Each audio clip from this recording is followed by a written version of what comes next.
sans plus tarder, nous allons aller dans la parole de Dieu. Et pendant que vous cherchez le livre de Job, Job chapitre 30, je tiens juste à dire à quel point c'est un honneur pour moi de venir apporter la parole de Dieu ici. Et cette église, l'église de l'Est, est comme la première parmi les églises de filles venant de Saint-Laurent. Et nous avons vu sa progression. Et nous savons que ce que le Seigneur va faire n'a même pas encore commencé. Amen. Vous savez, le Seigneur va faire de plus grandes choses. Nous ne voyons même pas encore le titre de l'iceberg. Je ne sais pas si on le dit aussi en français. Nous ne le voyons pas encore parce que Dieu va faire de grandes choses. Amen. Amen. Donc c'est un honneur pour moi de venir apporter la parole de Dieu ici. Je rends honneur au pasteur, notre pasteur, le pasteur Kaosi. Alléluia.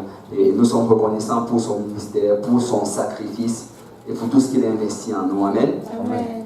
Je rends honneur au pasteur Serge. Alléluia.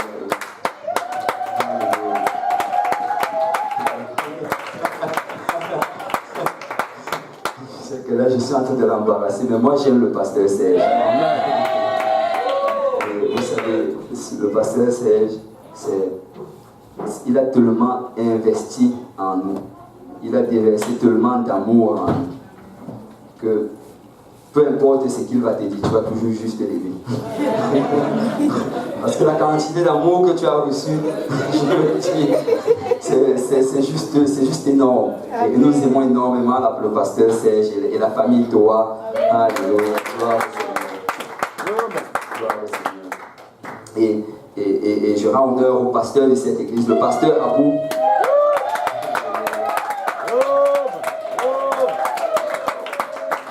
Le pasteur Abou, c'est un homme de Dieu. Amen. Amen. Et c'est vraiment, il est au bon endroit, au bon moment pour faire l'œuvre du Seigneur. Amen. Amen. Et avec la bonne femme, comme le pasteur.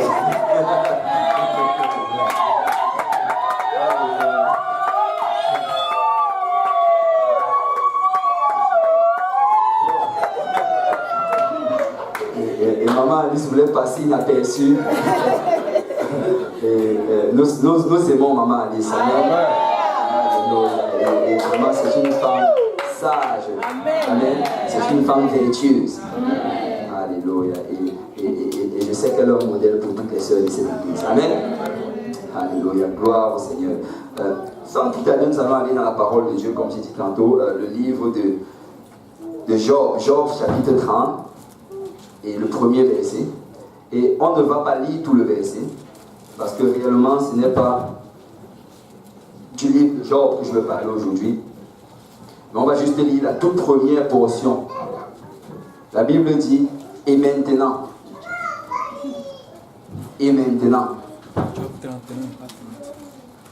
Et le titre du message d'aujourd'hui, c'est et maintenant. Tout à fait, on va dire et maintenant. C'est si tu écris et maintenant dans ta Bible, et si tu essaies de chercher le nombre de fois que tu vas trouver ce mot, c'est pratiquement innombrable. Et maintenant, depuis le livre de Genèse jusqu'au livre d'Apocalypse, tu vas le voir de multiples fois. Parce que et maintenant, c'est un mot de transition. Peut-être pas un groupe de mots qui dénote une transition. Nous étions ici, nous avons vu cela, et maintenant. Et vous savez, je crois que c'est un mot, c'est un groupe de mots qu'on peut appliquer à nous présentement. Nous avons passé une semaine puissante dans le Seigneur. Amen. Amen. Est-ce qu'il y a des gens ici à qui le Seigneur a parlé cette semaine? Alléluia. Et le Seigneur nous a parlé. Et nous avons eu des révélations. Nous avons été touchés. Il y a certains qui ont été délivrés, d'autres restaurés. Mais la question maintenant, c'est et maintenant? À partir de là, qu'est-ce qu'on va faire? Quelqu'un dit encore et maintenant? Et maintenant. Alléluia. Et je vais parler sur cela aujourd'hui. Et maintenant, si le pasteur Serge sera beau, il a l'enfant. Si le pasteur Serge peut élever sa voix. Alléluia. Père, dans le nom de Jésus, nous avons tellement besoin de toi, Seigneur. Venons te supplier, aie pitié de nos cœurs mauvais, pitié de nos pensées mauvaises, et pitié de tout ce qui est mauvais en nous. Et lave-nous dans ton sang ce soir, Seigneur. alors que tu nous accueilles tels que nous sommes pour nous transformer. Et maintenant que ta parole va être délivrée, Seigneur, dispose nos cœurs, enlève la pierre de nos cœurs, mets en nous un cœur de chair, et que chaque mot, chaque iota qui sortira, Seigneur, des lèvres d'argile de ton serviteur, écrive ta parole dans nos cœurs, afin que par cette parole tu fasses en sorte que nous gardions tes commandements et que nous observions tes lois. Papa, je viens arrêter toute activité, Seigneur Jésus, qui s'opposera à la dispensation de ta parole en ce lieu, au nom de Jésus. Papa, j'ai lu le sommeil, j'ai lu l'assoupissement, j'ai lu les distractions, j'ai lu toute pensée, Seigneur Jésus, qui s'oppose à la connaissance de Dieu. Je prie, Éternel des armées, que ton esprit, tes anges qui sont pleins dans ce sanctuaire, nous gardent, Seigneur, avisés et nous aident à avoir un cœur comme une terre fertile qui reçoit sa semence, et que cette semence porte des fruits qui demeureront jusqu'à la vie éternelle. Bénis ton serviteur qui prêche, bénis nous tous qui écoutons, et que cette parole vienne faire la différence dans nos vies. Au nom de Jésus-Christ. Amen. Le peuple de Dieu dit au nom de Jésus. Au nom de Jésus. Amen. Si on peut battre nos mains pour le Seigneur une dernière fois avant de nous asseoir. Alléluia, gloire au Seigneur. Alléluia, alléluia. Merci Seigneur Jésus. Alléluia. Vous pouvez vous asseoir dans la présence du Seigneur. Et maintenant, vous savez, une fois je parlais avec un prédicateur et il me parlait de ces croisades qu'il y a eu dans plusieurs pays sous-développés. Plusieurs croisades qu'il y a eu en Afrique. Et il me parlait de ces croisades où il y a des dizaines de milliers de personnes qui viennent et écoutent la parole de Dieu. Ils sont touchés par la présence de Dieu. Il y a des guérisons, il y a des délivrances, et il y a plusieurs miracles. Mais il dit que le problème très souvent après ces croisades, c'est qu'il n'y a pas de suivi. Vous savez, quand on finit les croisades, ceux qui sont venus pour prêcher, ceux qui sont venus pour annoncer la bonne nouvelle, ceux qui ont été puissamment utilisés par le Seigneur, ils vont remballer leurs affaires, ils vont rentrer dans leur pays d'origine. Mais ce peuple qui va se retrouver là, avec cette expérience qu'ils ont eue, parce qu'il n'y a rien après cela, très souvent ça ne mène pas bien loin. Parce que quand nous rencontrons le Seigneur, quand nous nous trouvons dans la présence de Dieu et que quelque chose se produit, il faut qu'après il y ait quelque chose. Amen. Amen. Il faut qu'à la fin de cela, on se demande et maintenant. Vous savez, il y a beaucoup qui viennent dans des églises. Il y a beaucoup qui vont même dimanche après dimanche à l'église. Mais leur vie ne change pas. Ce n'est pas qu'ils ne ressentent pas la présence de Dieu. Ils peuvent venir à l'église, ressentir sa présence, pleurer, avoir des frissons, trembler. Mais vous savez, si nous sortons de cette église sans que nous n'ayons pris une décision, sans qu'il y ait eu une prise de conscience, qu'on ait dit, et maintenant, qu'est-ce que je dois faire? Cela ne changera absolument rien dans votre vie. Amen. Amen. Si on peut aller dans le livre de Marc, Marc chapitre 10, j'aurais besoin si tu vas venir pour la lecture. Marc chapitre 10, et on va aller directement à partir du verset 17. Et la Bible nous parle de ce jeune homme riche. Marc chapitre 10, verset 17, si tu peux lire. Comme Jésus se mettait en chemin, un homme accourut et se jetant à genoux devant lui. Bon maître, lui demanda-t-il, que dois-je faire pour hériter la vie éternelle? Jésus lui dit, pourquoi m'appelles-tu bon? Il n'y a de bon que Dieu seul. Amen. Et je vais d'abord m'arrêter. Regardez, ici, on dit que Jésus était en train de marcher. Il était donc court vers Jésus. Et là, il se prosterne devant lui. Il dit, bon maître, que dois-je faire pour hériter la vie éternelle? Et là, la réponse de Jésus, je ne sais pas pour vous, mais moi, la première fois, ou bien une des fois, je ne me rappelle pas la première des fois que j'ai lu, peut-être je l'ai lu quand j'étais très petit, mais je me rappelle qu'une des fois, quand je prenais conscience de la puissance de la parole de Dieu, quand j'ai lu ce passage, je me suis dit, mais pourquoi est-ce que le Seigneur demande qu'on ne l'appelle pas bon? Mais si tu regardes bien, il n'est pas en train de dire qu'on ne doit pas l'appeler bon. Mais il est en train d'amener ce jeune homme-là à une plus grande compréhension de qui il est. Il lui dit que, écoute, si tu m'appelles bon, c'est que tu es en train de réaliser que je suis Dieu, manifesté en chair. Il dit, parce que tu dis qu'il y a, parce que nous savons tous que celui seul qui est bon, c'est Dieu. Et je ne veux pas prêcher sur l'unicité. Parce que je crois que nous n'avons même plus besoin d'argumenter sur ce point. Il n'y a qu'un seul Dieu. Amen.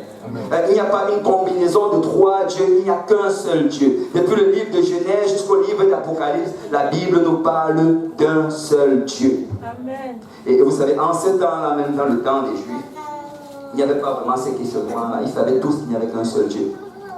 Écoute, ô Israël, l'Éternel, notre Dieu, est le seul Éternel. Ou bien en hébreu, écoute, ô Israël, l'Éternel, notre Dieu, l'Éternel est un. Donc le Seigneur est en train de lui dire, écoute, si tu dis que je suis bon, mais tu es en train de reconnaître que je suis Dieu. Amen. Si tu peux continuer à lire. Tu connais les commandements. Tu ne commettras point d'adultère, tu ne tueras point, tu ne déroberas point, tu ne diras point de faux témoignages, tu ne feras tort à personne, honore ton père et ta mère. Il lui répondit, Maître, j'ai observé toutes ces choses dès ma jeunesse. Amen. Et là, Jésus commence à citer les commandements. Et là, il cite les commandements qu'il a donnés à Moïse au mont Sinaï. Et il dit, tu ne feras pas tel, tu ne feras pas tel, tu ne feras pas tel. Mais tu sais, après avoir cité tout cela, le jeune homme lui répond,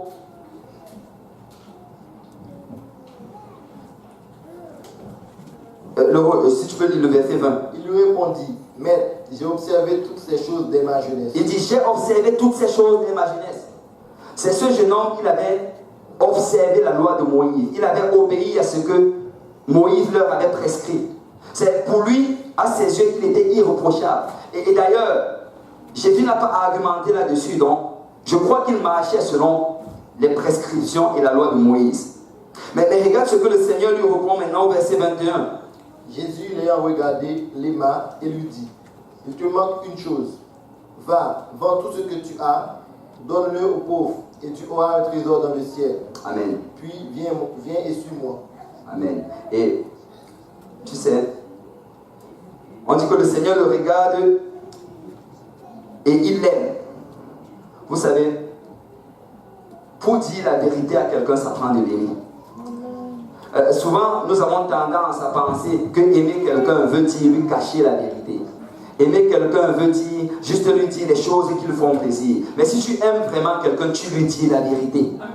Parce que réellement, il a besoin de cela pour son salut. Regarde, je ne sais pas qui a fait cette illustration, mais je vais la répéter.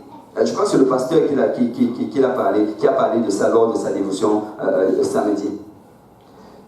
Si on te cache la vérité, et là, tu vas de l'autre côté, en enfer. Tu sais, de cet endroit-là, la personne qui t'avait caché la vérité, tu vas le haïr de toute ton âme.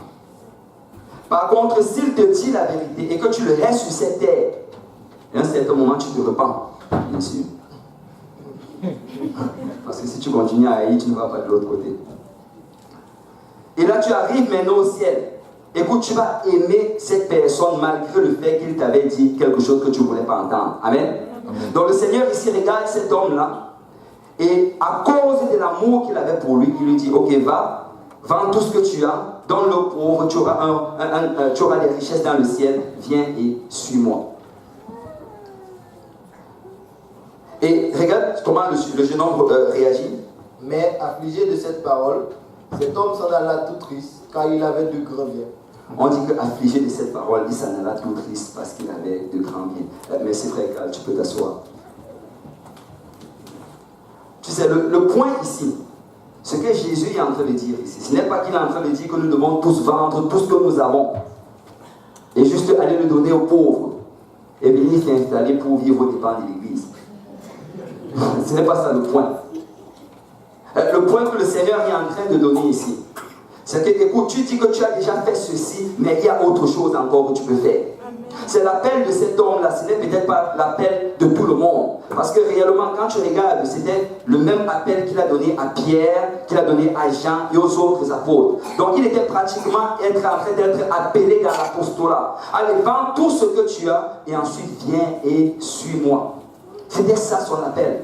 C'est qu'il avait déjà peut-être obéi à la loi de Moïse. Peut-être qu'il avait marché selon les 10 commandements, mais le Seigneur lui disait, il y a autre chose que tu peux faire. Et je vais dire à quelqu'un aujourd'hui, écoute, même si nous sommes arrivés peut-être à un certain point aujourd'hui, il y a autre chose que nous pouvons faire. Il y a autre chose dans laquelle le Seigneur t'appelle. Il y a une autre voie encore que le Seigneur veut te montrer. Regarde, dans ce cas-ci, il disait, si tu as déjà obéi à la loi, il y a autre chose encore devant la loi. Si tu as déjà obéi à la religion, il y a autre chose devant la religion. Écoute, peut-être pendant longtemps, tu as vécu dans la religion, mais aujourd'hui, Dieu t'appelle à une relation. Dieu veut que tu ailles à un autre niveau avec lui, que tu commences à le connaître dans une plus grande dimension. C'est dans la parole. Et ce principe revient encore et encore et encore. Tu sais, quand on parle des dons, quand Paul parle des dons dans le livre de Corinthiens, il dit, écoute, si tu as déjà tel don, aspire pour tel autre don. Amen. Si tu as déjà le don, tu parles en d'autres langues, aspire pour le don de prophétie. Écoute, si tu es déjà en train de servir le Seigneur aujourd'hui, aspire à gagner une autre âme dans le Seigneur. Parce qu'il y a d'autres choses en avant de cela. Et la première chose vraiment que je crois qui devait être dans notre et maintenant, c'est je dois avancer. Je dois avancer. Je dois aller au prochain niveau. Écoute, si tu priais 1 heure par jour, essaie de pousser et prie 1 heure et 15 minutes. Si tu lisais 3 chapitres par jour, essaie de pousser et commencer à lire 4 chapitres. Pourquoi pas commencer à étudier cette parole d'une manière un peu plus assidue? Parce que le plus gros ennemi pour un enfant de Dieu, c'est le statu quo. Vous savez, si tu restes au même endroit, à un moment tu vas commencer à descendre. Et c'est la nature humaine en fait.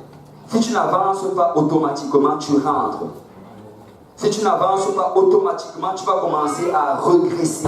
Une régression progressive. C'est pourquoi je me dois d'avancer dans le Seigneur. Écoute, je dois aller au prochain niveau. Je dois savoir ce à quoi le Seigneur m'appelle. Je dois savoir ce dans quoi je dois m'impliquer présentement. Peut-être pendant longtemps, j'ai été un disciple du Seigneur. Mais peut-être qu'il est temps que je commence à faire des disciples.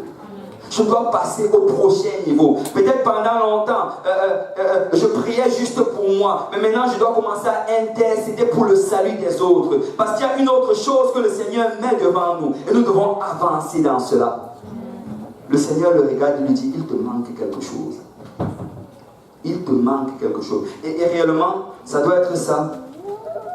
L'esprit dans lequel un chrétien doit être. Je dois aller au prochain niveau. Je ne peux pas rester à l'endroit où je suis. Je dois aller au prochain niveau. Si on peut aller dans 2 Rois chapitre 13. 2 Rois chapitre 13 à partir du verset 14. Si le frère Carl peut lire haut et fort, verset 14 au verset 19. Élisée était atteint de la maladie dont il mourut. Et Joas, roi d'Israël, descendit vers lui, pleura sur son visage et dit, mon père, char d'Israël et sa cavalerie. Élisée lui dit, prends un arc et des flèches. Et il prit un arc et des flèches. Puis Élisée dit au roi d'Israël, bande l'arc avec ta main.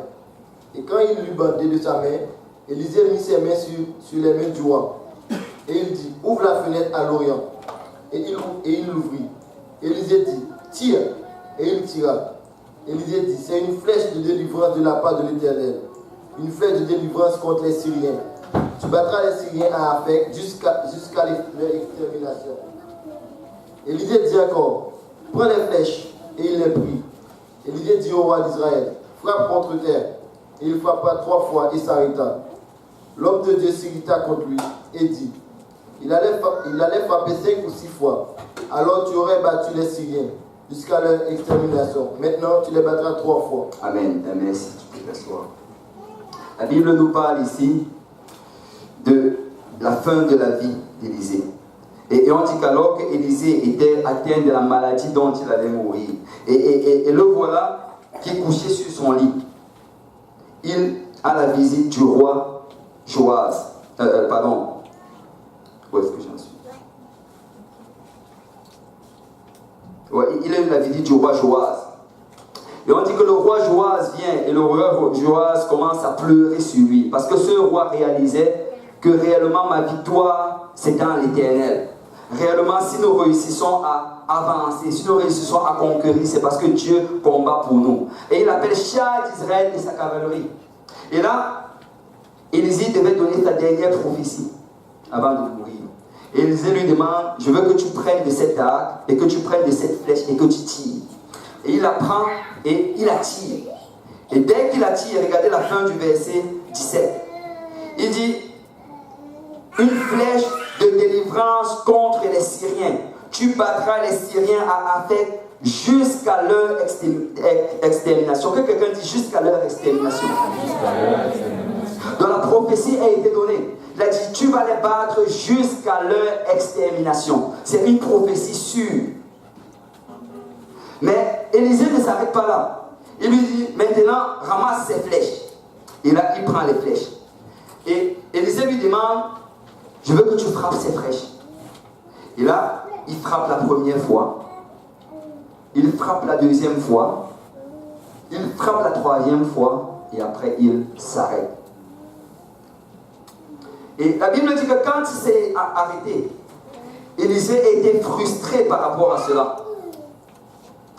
Et on dit que l'homme de Dieu s'irrita contre lui et dit, il fallait frapper 5 ou 6 fois.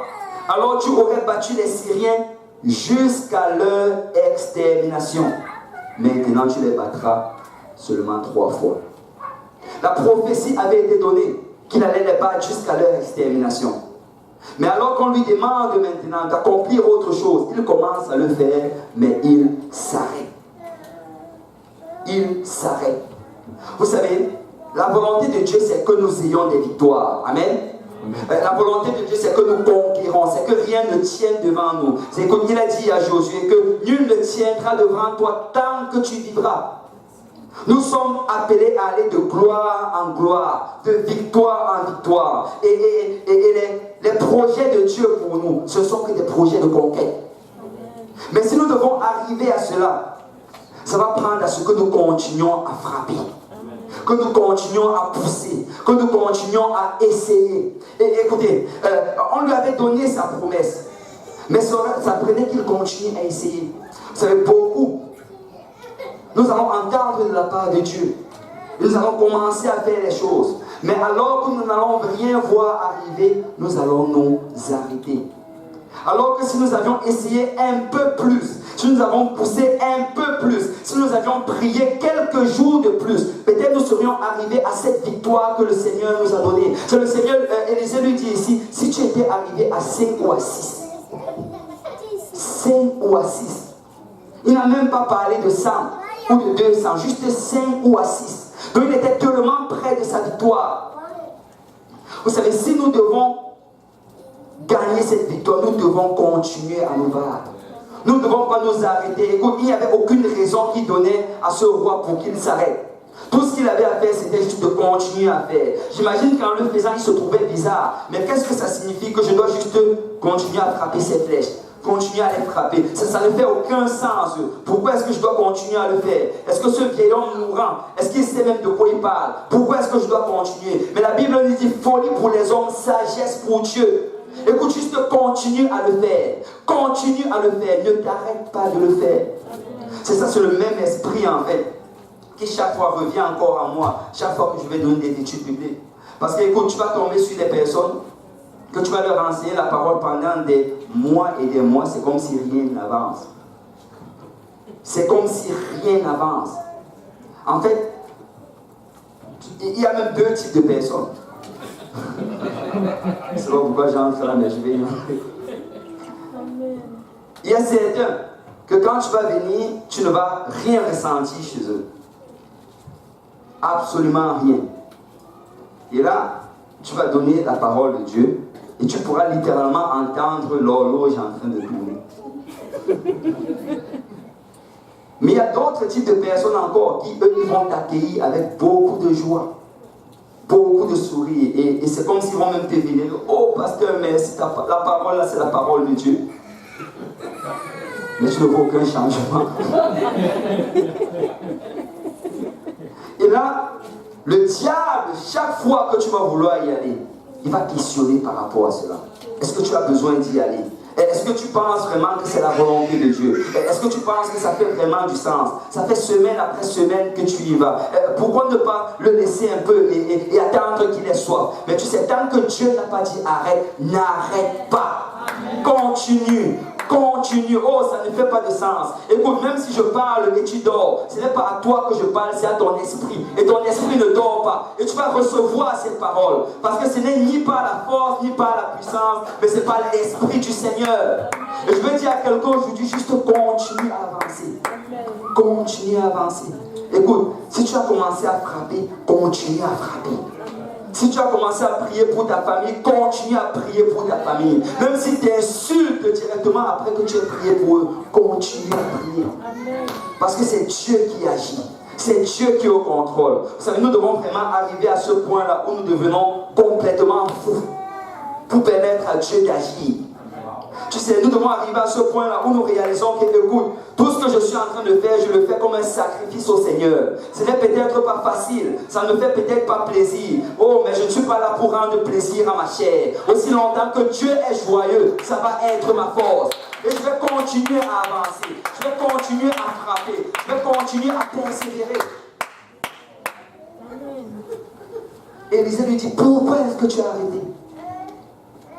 Pourquoi as-tu arrêté? Vous savez, il y a beaucoup de choses que si nous continuons, nous allons voir la victoire. Regardez, je ne sais pas si c'est ici que j'avais partagé cela, mais je crois que c'était à JPNL. Il y a un monsieur, c'était un chirurgien esthétique. Il avait sorti un livre, il y a cela quelques années, parce qu'en même temps il était chirurgien esthétique et psychologue. Il avait sorti un livre que ça prenait, il expliquait dans son livre que ça prenait 21 jours pour qu'il y ait un changement. 21 jours pour qu'une habitude puisse s'établir. Et en fait, la base sur laquelle il avait basé son observation, c'est qu'après avoir transformé le visage de certaines personnes, ça leur prenait environ 21 jours pour qu'ils s'habituent à leur nouveau visage. Ils allaient se regarder devant le miroir le matin et être scandalisés. Et après 21 jours, finalement, c'est moi. Et il a étendu son étude sur beaucoup d'autres choses. Il a réalisé que les habitudes, en fait, ça prend 21 jours d'après son étude. Et beaucoup de gens, je ne sais pas s'il y a des gens qui ont déjà entendu cela, 21 jours pour une habitude. Et il y a justement, on l'utilise dans plusieurs domaines aujourd'hui. Il y a certains, pour arrêter de fumer, ils passent par les programmes de 21 jours. Pour arrêter de prendre des drogues, programme de 21 jours. Ça, je ne suis pas là pour appuyer son étude. Mais je suis là pour dire que pour un changement, ça prend du temps. Ça prend du temps. Les choses n'arrivent pas juste instantanément comme ça. Ça prend du temps. Parce que Dieu nous a conçus de cette manière. Écoutez, pour que nous-mêmes, nous arrivions où nous étions dans le péché, ça a pris du temps. Amen. Tu ne t'es pas levé à l'âge de 2 ans et tu as commencé à boire de l'alcool.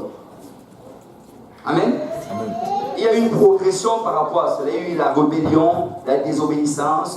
Tu t'es promené avec de mauvaises personnes et tu es arrivé à ce point-là.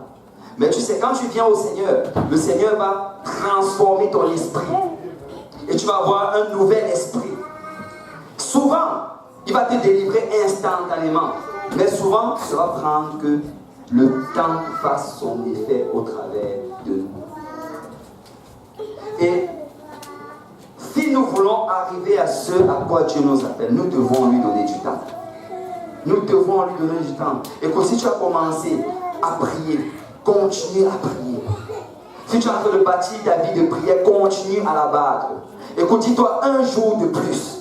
Un jour de plus. Seigneur, peut-être c'est difficile pour moi de prier aujourd'hui, mais je vais prier un jour de plus. Seigneur, peut-être c'est difficile pour moi de lire cette parole aujourd'hui, mais Seigneur, je vais juste lire ne serait-ce que 3 versets, mais un jour de plus. Si tu avances avec un jour de plus, cette mentalité d'un jour de plus, tu vas avoir la victoire. Parce que laisse-moi te dire qu'à un certain moment, le Seigneur va dire, ainsi soit-il. À un certain moment, le Seigneur va produire le miracle. À un certain moment, le Seigneur va donner la délivrance. Mais ça prend que nous avançons dans cela. Et pour le Seigneur Jésus a dit ceci, celui qui va persévérer jusqu'à la fin sera sauvé. Notre salut ne dépend pas de notre habilité, mais ça dépend de notre persévérance. Tu sais, peu importe combien de temps ça prend pour que tu changes. Écoute, reste dans la maison de Dieu jusqu'à ce que tu aies changé. Un jour, tu vas changer. Je ne sais pas quel jour, mais un jour, tu vas changer. Mais ne bouge pas de la maison du Seigneur. Reste dans cet endroit et continue à louer le Seigneur. Parce que, ultimement, Dieu va le faire. Amen. Alors, si quelqu'un te dit, je dois continuer. Je dois continuer. Et maintenant, qu'est-ce que je dois faire? Je dois continuer. 2 Rois chapitre 7, frère Cal, si tu peux lire du verset 1 verset 7.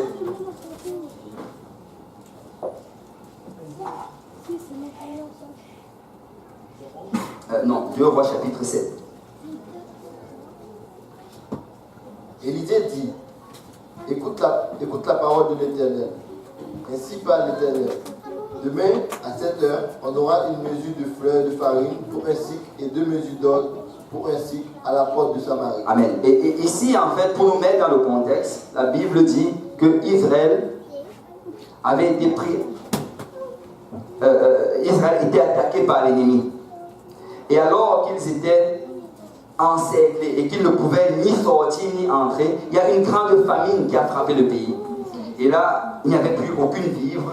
Et des choses horribles ont commencé à se produire. On vendait même des excréments d'animaux à des prix très élevés. Et certains ont commencé même à manger leurs propres enfants.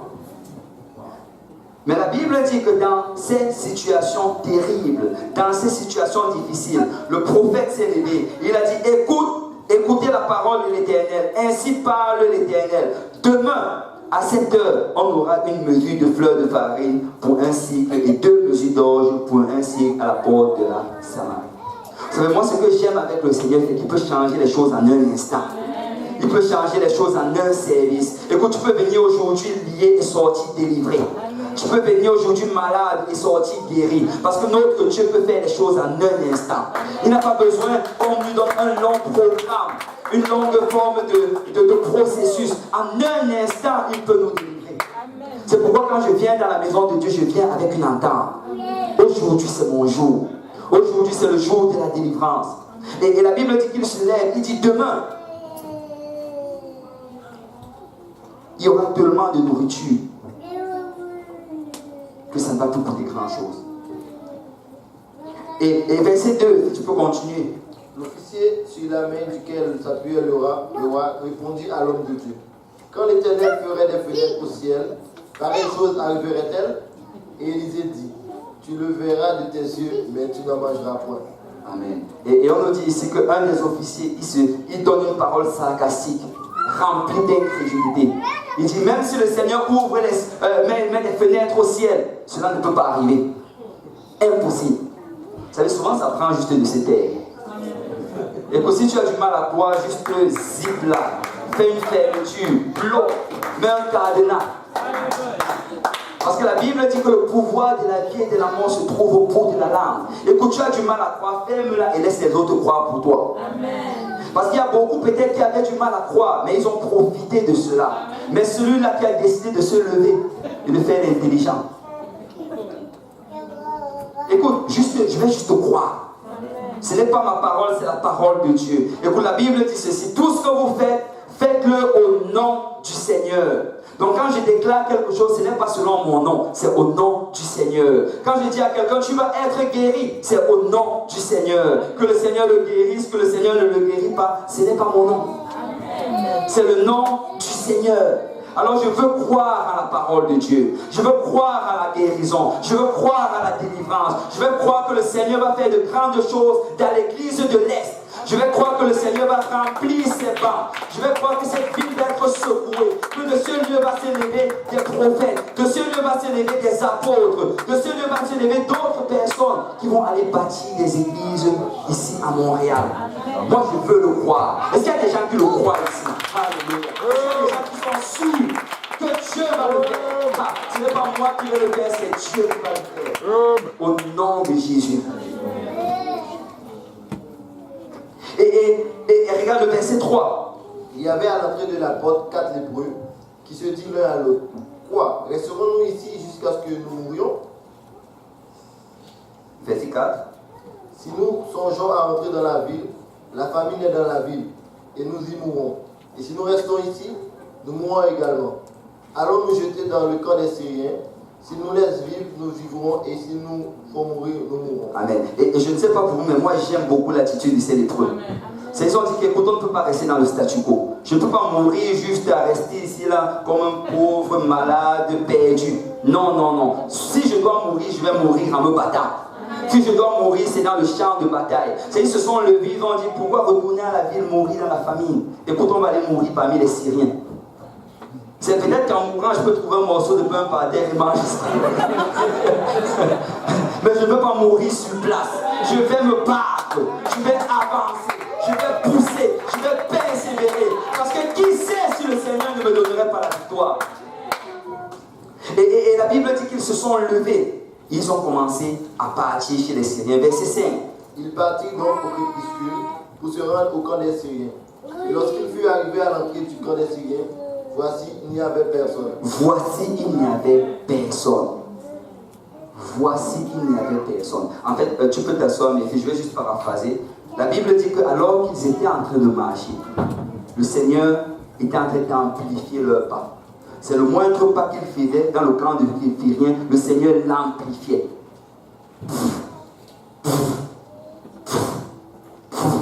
Et les Syriens entendaient cela comme une grande armée qui venait contre eux. Et tu sais, ils ont commencé à se regarder les uns et les autres. Ils étaient remplis de terreur et remplis de panique. Ils se sont levés, ils sont détalés sans même prendre leurs chevaux. Tellement ils avaient peur. Vous savez, très souvent, ce qui nous empêche d'avoir la victoire, c'est que nous ne vérifions pas si Dieu nous a donné la victoire. Nous allons prier pour des choses pendant longtemps. Nous allons demander cela en requête de prière pendant longtemps. Mais souvent le Seigneur le fait, on ne vérifie même pas. On reste à l'endroit. Et c'est ça qui me choque souvent. Nous allons avoir beaucoup de requêtes de prière. Prier pour ceci, prier pour cela.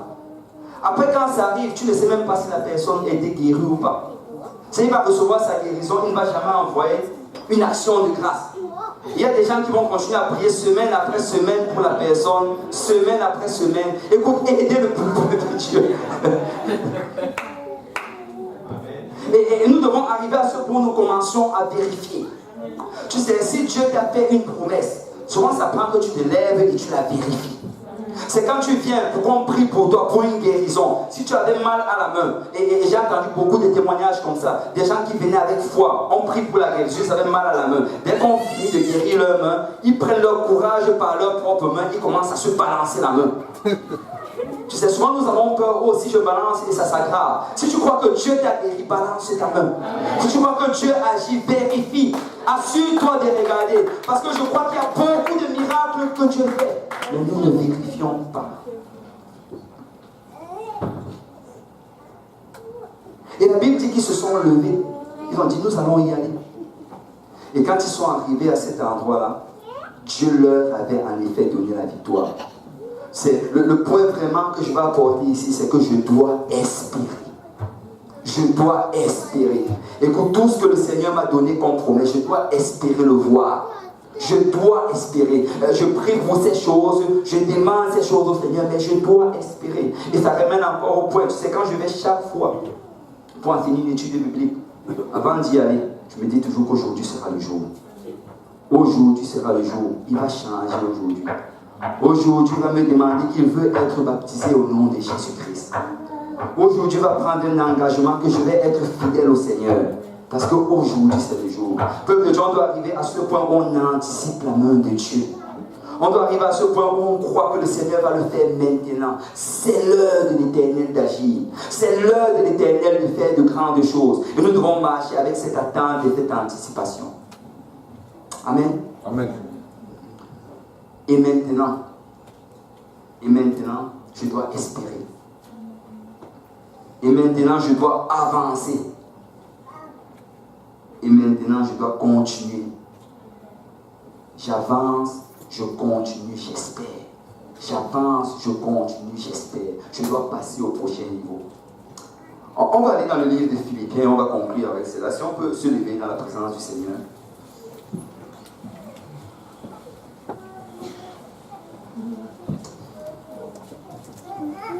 Philippiens chapitre 4. Vous savez, Paul, quand il écrivait ce livre, il était en prison.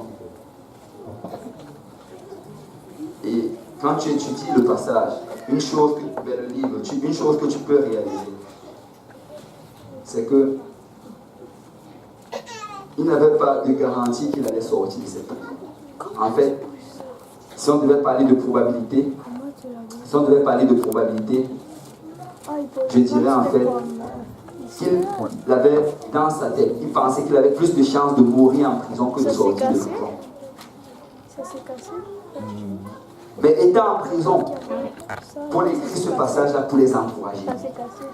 Il a dit, réjouissez-vous toujours. Vous êtes en train de pleurer parce que je suis en prison, mais moi je suis en train de me réjouir. Réjouissez-vous toujours.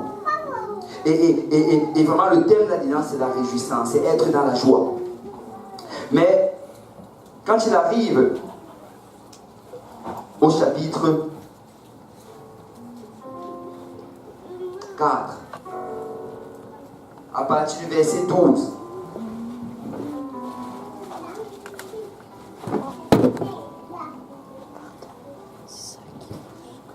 non, au chapitre 3, pardon, désolé, chapitre 3, à partir du verset 12, il dit, ce n'est pas que j'ai déjà remporté le prix, ou que j'ai déjà atteint la perfection, mais je cours pour tâcher de le saisir, puisque moi aussi, j'ai été saisi par Jésus-Christ. C'est Paul dit que depuis ce jour que le Seigneur m'a saisi, depuis ce jour que l'amour de Dieu, l'amour de Jésus est entré dans mon cœur, depuis ce jour que j'ai réalisé qu'il y a un Dieu qui m'aime, et qu'il m'aime tellement, qui s'est manifesté en chair pour venir mourir sur cette croix pour mes péchés. Il dit, depuis ce jour, j'aspire à le ressembler. J'aspire à entrer dans sa perfection. Je fais tous les efforts que je peux. Parce que je sais qu'il y a toujours mieux devant moi. Je ne suis jamais arrivé à ce point où je peux dire qu'il n'y a plus rien à faire. Il y a toujours mieux. Il y a une autre chose encore que je peux faire. Et j'aspire à cela. Parce que le but vraiment derrière cela, c'est de lui être agréable. Le but derrière cela, c'est que quand nous allons le voir, ils disent, entre dans la joie de ton maître, bon et fidèle serviteur.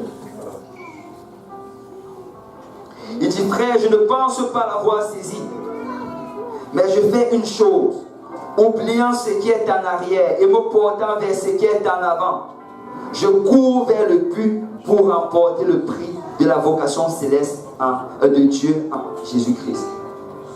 Il dit, écoute, il y a des choses qui se sont passées dans le passé. Il y a eu des bonnes choses, il y a eu des mauvaises choses. Mais je ne reste pas dessus. Je ne m'attarde pas dessus. Écoute, quelqu'un doit arriver à comprendre que Dieu t'a pardonné de tes péchés. Quand tu demandes pardon, Dieu t'a pardonné. Lève-toi, continue d'avancer. Lève-toi, continue de pousser, continue de te battre. Parce que Dieu t'a pardonné de cela. Il y a mieux devant toi qu'il y en a en arrière de toi. Il y a de plus grandes choses devant toi qu'il y en a en arrière de toi. Écoute, toutes les victoires du passé, merci Seigneur pour ça. Mais il y a d'autres victoires devant toi. Et moi je crois que Dieu veut faire de grandes choses avec nous, peuple de Dieu. Je crois que Dieu, il a un grand plan. Un plan qu'il a déjà établi. Il est juste en train d'attendre que quelqu'un dise, et maintenant Seigneur, me voici. Et maintenant, Seigneur, je veux avancer. Maintenant, Seigneur, je veux continuer. Je veux espérer. Je veux que tu m'utilises.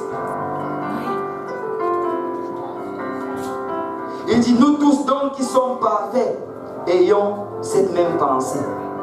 Et si vous êtes en quelque point de notre avis, je vous éclairerai aussi là-dessus.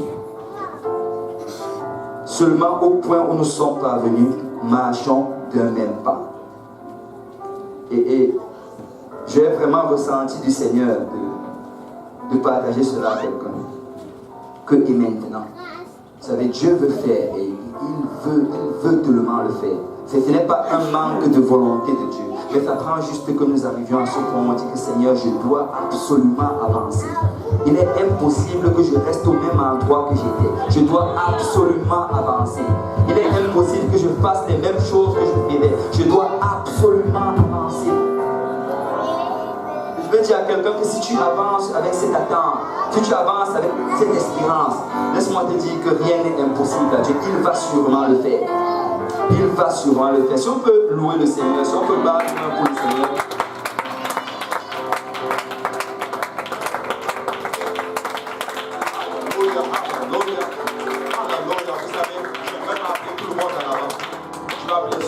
Décidé à avancer.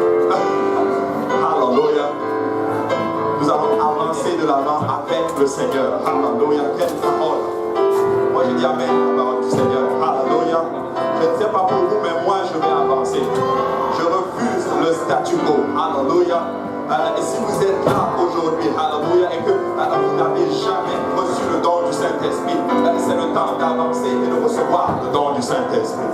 Si vous êtes là, que vous n'avez jamais été baptisé au nom de Jésus-Christ, c'est le temps d'avancer et de recevoir le baptême au nom de Jésus. Si vous êtes là aujourd'hui et que vous avez déjà obéi ceci, c'est le temps pour vous d'avancer à une autre dimension.